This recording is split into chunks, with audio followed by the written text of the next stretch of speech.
Magandang umaga mga kamag-aral, magbibigay kami ng impormasyon tungkol sa pambansang kita. Ang pambansang kita ay tumutukoy sa kabuuang kinikita ng isang bansa sa loob ng nakatakdang panahon.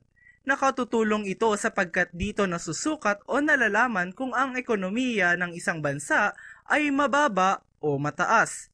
Nakikitang ang mataas na antas ng ekonomiya ay mataas din ang pambansang kita na kung saan ang daloy ng proseso ay maayos, katulad na lamang ng maayos na pagbabayad ng buwis at ang mga dolyar na pumapasok sa ating bansa.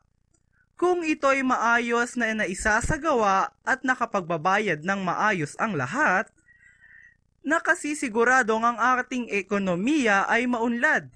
At kung ang factors naman ay nakatutulong sa pambansang kita ay pumalya, ang resulta nito ay di maganda. Halimbawa na lamang ng pagbaba ng binabayarang buwis na dapat ay naaayon sa ari-arian.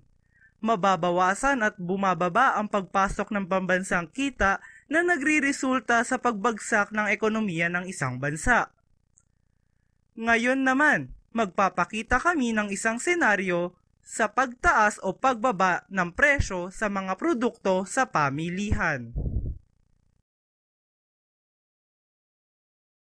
Created using Powtoon.